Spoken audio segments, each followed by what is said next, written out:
بسم اللہ الرحمن الرحیم۔ ایک گاؤں میں ایک شخص رہا کرتا تھا جو کہ شراب وغیرہ پیتا تھا، بد اخلاقیاں کرتا تھا، لوگوں سے لڑائی جھگڑے کرتا رہتا، پورا دن گناہوں میں گزارتا، نشے کی حالت میں رہتا۔ جب اس کا انتقال ہوا تو لوگوں نے اس کو دفنا دیا۔ کچھ ٹائم گزرنے کے بعد، کچھ عرصہ گزرنے کے بعد بہت ہی تیز بارشیں وغیرہ ہوئیں، جس کے باعث اس شخص کی قبر کھل گئی۔ اس شخص کی قبر کھلی تو کیا دیکھتے ہیں کہ اس کا کفن بالکل صحیح سلامت ہے اور اس کی قبر سے بہت ہی پیاری خوشبو آ رہی ہے۔ جو بھی اس خوشبو کو محسوس کرتا اس کا دل مہک جاتا اور اس کی قبر سے ٹھنڈی ہوائیں آ رہی ہیں، اس قدر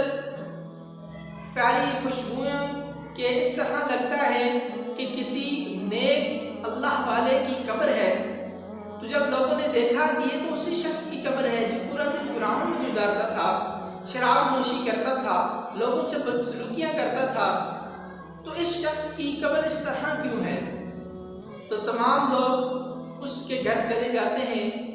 معلوم کرنے کہ یہ ایسا کیا عمل کرتا تھا جس کے باعث اللہ رب العزت نے اسے بخش دیا اور اس کی قبر سے اس قدر خوشبوئیں آ رہی ہیں۔ وہ لوگ جب اس کے گھر پہنچے تو اس کی زوجہ نے ان سے کہا کہ وہ تو پورا دن گناہوں میں گزارتا تھا، ہاں البتہ وہ ایک نیکی ضرور کرتا تھا جو کہ مسلسل وہ روزانہ کرتا، روزانہ کا معمول تھا، وہ نیکی ضرور کیا کرتا تھا، پھر اس کے بعد وہ پورا دن گناہوں میں مشغول رہتا تھا۔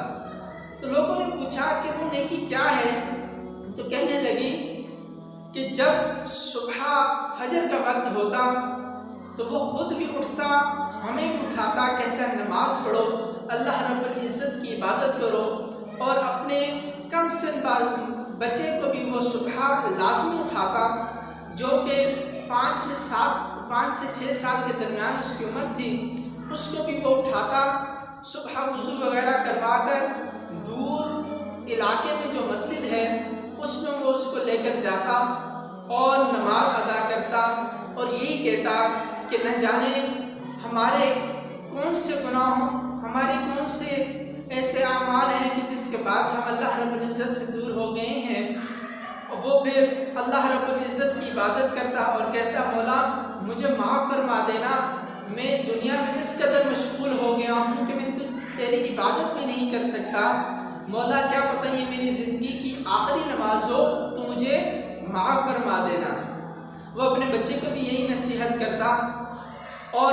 پھر جب وہ گھر سے نکلتا تو پھر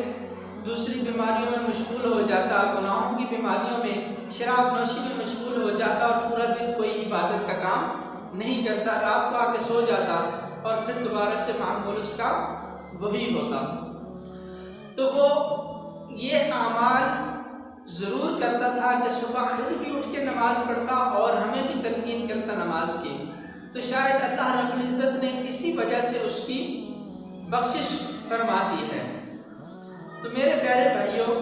جو پورا دن گناہوں میں گزارے، شراب نوشی جیسا عمل کرے، لوگوں سے بدسلوکیاں کرے، بد اخلاق ہو، اس کے باوجود اگر وہ ایک نماز پڑھنے کی وجہ سے اللہ رب العزت کی بارگاہ میں مقبول ہو جائے، ایک نماز پڑھنے کی وجہ سے وہ اللہ رب العزت اس کی تمام گناہوں کو معاف فرما کر اعلیٰ مقام عطا فرما دے کہ اس کی قبر کو جنت کے باغوں میں سے باغ بنا دے،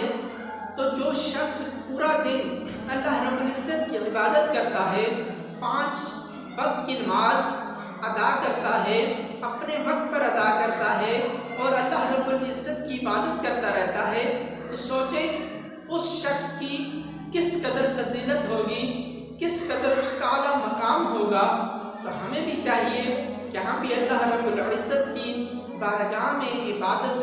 زیادہ سے زیادہ کریں اور نماز کی پابندی کریں تاکہ اللہ رب العزت ہمیں قبر کے عذاب سے اور آخرت کے عذاب سے محفوظ رکھے۔ اللہ رب العزت ہمیں عمل کرنے کی توفیق عطا فرمائے۔